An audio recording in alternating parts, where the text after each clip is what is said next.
अस्सलामुअलैकुम वरहमतुल्लाहि वबरकातुहू। उम्मीद करता हूँ सब बखैर होंगे।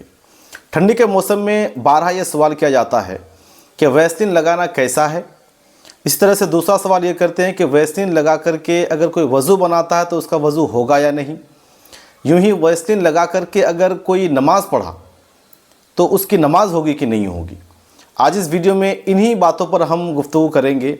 आपसे गुजारिश है कि आखिर तक हमारे साथ बने रहें, वीडियो को अच्छी तरह से देखें, समझें और अपने दोस्तों तक भी शेयर कर दें। तो नाज़रीन, सबसे पहला सवाल ये था कि वैसलीन लगाना कैसा है। तो इसके बारे में सिंपल सा जवाब ये है कि वैसलीन लगाना और इस तरह से कोल्ड क्रीम्स का इस्तेमाल करना बिल्कुल जायज़ और दुरुस्त है। बाज़ लोग जो ये सवाल करते हैं और ये कहते हैं कि वैसलीन और इस तरह से कोल्ड क्रीम्स वगैरह के कंपोजिशन में हराम चीज़ें मिली हुई होती है। जैसे कुछ लोग कहते हैं कि इसमें सूअर की चर्बी मिली होती है, कुछ लोग कहते हैं कि इसमें अल्कोहल और स्पिरिट का इस्तेमाल किया जाता है, तो फिर इसका इस्तेमाल बिल्कुल नाजायज़ और हराम होगा। तो आपको बता दें कि इसकी मुकम्मल तहक़ीक़ किसी ने नहीं की है, बस ये फ़कत अफवाहें हैं। हाँ, अगर वाकई कंपनी की तरफ से ये वाज़ह कर दिया जाए कि इन प्रोडक्ट्स के कंपोजिशन में ये हराम अशिया मिलाई जाती है, या कोई तहक़ीक़ करने वाला ये तहक़ीक़ करके बता दे, रिसर्च करके बता दे कि हाँ इन प्रोडक्ट्स में हराम चीज़ें मिलाई जाती है, तो फिर इसका इस्तेमाल करना नाजायज़ और हराम होगा। यूँ ही दूसरा सवाल करते हैं कि वैसलीन वगैरह लगा करके अगर कोई वज़ू बनाता है तो वज़ू होगा कि नहीं। तो सबसे पहले आप ये जान लें कि वज़ू में 4 चीज़ें फ़र्ज़ हैं, जैसे हाथों को कहनियों समय धोना है, पूरे चेहरे का धोना है, सर का मसा करना है और पैर को टखने समय धोना है। तो इसमें आज़ाए मक़सूला जो है 3 है, यानी हाथ को धोना है, चेहरा को धोना है और पैर को धोना है। सर का तो खैर मसा ही करना है।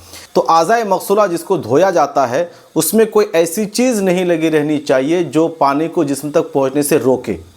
यानी मिसाल के तौर पर कोई आदमी कुछ काम कर रहा था, हाथ में कोई चर्बी लग गई या हाथ में मोम लग गया और उठाना भूल गया, फिर अगर वो उसी हालत में वज़ू बनाता है तो मोम के और चर्बी के ऊपर से पानी गुजर जाएगा। तो ऐसी सूरत में वज़ू उसका होगा नहीं, क्योंकि हर हिस्से तक पानी का पहुंचाना ज़रूरी है। फ़ुक़हा ने यहाँ तक लिखा कि अगर पूरे हाथ को वो धोता है और एक बार नहीं बल्कि कई बार धोता है और सुई के नाके के बराबर कहीं अगर खुश्क रह जाए, सूखा रह जाए, तो फिर मुकम्मल वज़ू होगा ही नहीं। तो आप अंदाज़ा लगा सकते हैं कि वैसलीन और इस तरह से कोल्ड क्रीम्स इसी ज़ुमरे में आता है या नहीं आता है।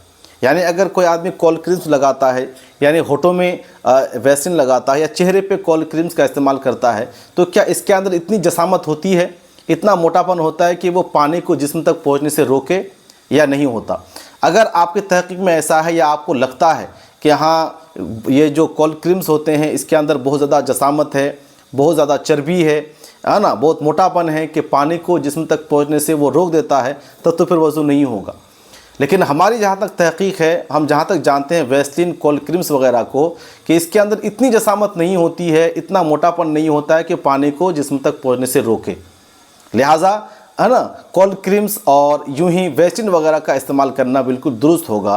वज़ू बनाने से पहले इसे साबुन से धोना ज़रूरी नहीं है, क्योंकि इसमें बड़ी जसामत नहीं होती है, बड़ा मोटापन नहीं होता है। हाँ, चर्बी नुमा इसमें कोई चीज़ होती है कि अगर आप पानी डालते हैं तो फ़ौरन पानी नीचे चला जाता है, हाथ पे रुकता ही नहीं है, लेकिन इसका ये मतलब नहीं है कि वो जिस्म तक पहुंचता नहीं है। तो वैसलीन लगा करके, कोल्ड क्रीम्स लगा करके आप अगर वज़ू बनाते हैं तो आपका वज़ू हो जाएगा, इसमें कोई कबाहत नहीं है, कोई बुराई नहीं है। तीसरा सवाल ये किया जाता है कि अगर कोई शख्स वज़ू बनाने के बाद कोल्ड क्रीम्स का इस्तेमाल करता है, उसके बाद नमाज़ पढ़ता है, तो क्या नमाज होगी कि नहीं होगी। तो पहले सवाल के जवाब से ही आप समझ गए होंगे कि कोल्ड क्रीम्स वगैरह के कंपोजिशन में चूँकि हराम अशिया की मिलावट नहीं है, लिहाजा उसे इस्तेमाल करके अगर कोई नमाज़ पढ़ता है तो उसकी नमाज़ हो जाएगी। हाँ, बाद में अगर कभी तहक़ीक़ हो जाती है कि कोल्ड क्रीम्स वगैरह के कंपोजिशन में है ना और उसकी बनावट में किस तरह की हराम अशिया की मिलावट होती है, तो ना तो इसका इस्तेमाल करना दुरुस्त होगा और ना इसे लगा करके नमाज़ पढ़ना दुरुस्त होगा। उम्मीद करता हूँ पूरा मसला आपको समझ आ गया होगा। चलिए मिलते हैं किसी अगली वीडियो में नए टॉपिक के साथ। जब तक के लिए इजाज़त दें। अस्सलामु अलैकुम वरहमतुल्लाहि वबरकातुहू।